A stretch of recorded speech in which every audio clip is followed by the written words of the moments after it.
இனியவர்களே, ஆனந்தமானவர்களே, அற்புதமானவர்களே, இந்த அற்புதமான தருணத்தில், ஆனந்தமான தருணத்தில் இறையருள் ஆசீர்வாதத்தில், பரம்பொருள் ஆசீர்வாதத்தில் பல்லாண்டு காலம், பல்லாயிரத்து ஆண்டுகாலம் வாழ்வாங்க வாழ வாழ்த்துகின்றேன் நண்பர்களே. திருவாரூர் மாவட்டத்தில் நீடாமங்கல் அருகில் இருக்கிற மோடி வாயால் புகழப்பெற்ற சதுரங்க வல்லவநாதர். இன்றைக்கி வந்து செஸ்ஸில் வந்து உலக நாடுகள் செஸ் விளையாண்டால் பிரெயின் எவ்வளோ வேலை செய்யும். செஸ்ஸை முத உலகத்துக்கு அறிமுகப்படுத்துனது தஞ்சை மண், அதுவும் திருவாரூர் மண். அது தெய்வ வடிவமாக கூட விட்டார். மோடி அதை வந்து பெருமையாக பேசியிருக்கார். உலகத்தில் இன்றைக்கி செஸ் விளையாட்டை, அதாவது புத்தி செலுத்தனமான இன்டெலிஜென்ஸான அறிவு சார்ந்த, தமிழ் என்றால் அறிவு அப்படிங்கிறதுக்கு உதாரணமாக சதுரங்க வல்லவநாதர். அதாவது வந்து சித்தர் வடிவில் சிவபெருமான் சித்தர் வடிவம் எடுத்து ராஜராஜேஸ்வரி அப்படிங்கிற ஒரு தெய்வத்தை செஸ் விளையாடி ஜெயிச்சு அந்த அந்த அந்த மன்னனின் மகளை திருமணம் செய்து கொண்ட ஒரு தலம்தான் சதுரங்க வல்லவநாதர் என்று சொல்லக்கூடிய கோவனூரில் வந்திருக்கும் தெய்வம் நண்பர்களே. இன்றைக்கி வந்து அந்த சதுரங்க வல்லவநாதரக்க இறைவன் இறைவிக்கு சேவகம் செய்வதற்கு, அந்த காலத்தில் வந்து பார்த்திங்கன்னா அகமுடியர்கள் என்பது இல்லற சேவை வந்து இறைவன் இறைவிக்கு சேவை செய்வதற்காக வந்த ஒரு கூட்டம். அவர்களுக்கு பணிவிடை செய்வதற்காக சித்தர்களுக்கும் சிவனுக்கும் பார்வதிக்கும் வந்த ஒரு கூட்டம் அப்படியே தங்கிவிட்டது. அதுதான் கோட்டைப்பத்து அகமுடியர்கள் என்று சொல்வார்கள். அந்த அகமுடியர்களுடைய பெருமை இறைவன் தெய்வத்துக்கே சேவகம் செஞ்ச ஒரு அகமுடியர்கள்.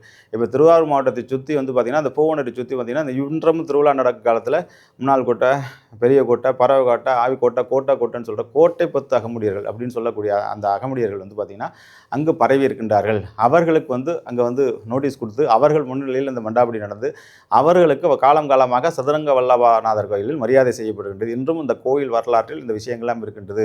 அப்படி பரவியர்கள் தான் சிவன் பார்வதிக்கு சேவகம் செய்ய வந்தவர்கள் தான் கோட்டைப்பத்து அகமுடியர்கள். நண்பர்களே, ஒவ்வொரு வம்சத்தோட பெருமையும் நான் வந்து மாஸ்டர் நீங்கள் வந்து ஒரு குறிப்பிட்ட சமுதாயத்தை பேசுகிறேன், எல்லா வம்சத்தோட பெருமையும் பேசியிருக்கேன். கவுண்டர்களை பற்றி பேசியிருக்கின்றேன், நான் அமிதாப் பச்சன் ஃபேமிலியை பற்றி பேசியிருக்கேன், நார்த் இந்தியாவில் பட்டேல் ஃபேமிலியை பற்றி பேசியிருக்கின்றேன். இங்கே வந்து தமிழ்நாட்டில் இப்போது தான் வந்திருக்கின்றேன். இப்பொழுது வந்து இந்த கோட்டைப்பத்து அகமுடியர்கள் பற்றி நம்ம ரிசர்ச் பண்ணி நான் ரொம்ப காலமாக பேசணும் நினைத்து கொண்டிருந்த நண்பர்களே. ஆகவே உங்களுடைய குலப்பெருமைகளை தெரிந்து கொள்ளுங்கள். பூவனூர் கோயில்ங்கிறது சாமுண்டீஸ்வரிக்கு ஒரு சிறப்பு வாய்ந்த ஒரு கோயில். மோடி வாயால் செஸ் விளாண்டான், இறைவன் இறைவி செஸ் விளாண்டான். அந்த இறைவன் இறைவி செஸ் பண்ணும்போது அவர்களுக்கு சேவகம் பண்ண வந்தவர்கள் தான் கோட்டைப்பத்து அவர்கள். அதை அப்படியே தங்கிவிட்டார்கள் காலங்காலமாக என்பது தான் அந்த மரியாதை. இது காலங்காலமாக மருவி இன்றைக்கு அவர்கள் தெரியுதோ தெரியவில்லையோ அவர்களுடைய அர்த்தம் இதுதான் நண்பர்களே. ஆகவே இந்த கோட்டைப்பத்து அகமுடியாளர்கள் பூவனூர் கோயில் இன்றைக்கு வந்து என்னமோ ஒரு சூழ்நிலைகளில் இன்றைக்கி வந்து உலகப்பேற்பட்ட சாமுண்டீஸ்வரி இருக்கக்கூடியது. ஜக்கிவாசு சொன்ன சாமுண்டீஸ்வரி வணங்கி அந்த கோயில் அற்புதமாக இருக்கின்றது.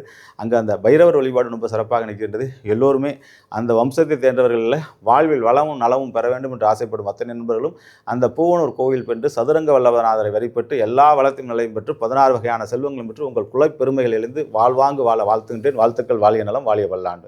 எல்லா வளமும் நலம் பெற்று 16 வகையான செல்வங்களும் பெற்று இந்த அமிர்தகாரா சேனலை பார்த்து கொண்டிருக்கும் நண்பர்கள் ஆதியும் அந்தமும் வரலாறும் நதி மூலம் ரிஷி மூலம் அறிந்து வம்சத்தின் பெருமையை உணர்வதற்கான ஒரு தொடரை தொடர்ந்து பதிவிட்டுக் கொண்டிருக்கின்றேன். அதை அறிந்து கொள்ளுங்கள். வாழ்க்கையில் வளமும் நலமும் சேர்த்துக் கொள்ளுங்கள். வாழ்த்துக்கள், வாழ்வமுடன், வாழிய நலம், வாழிய பல்லாண்டு.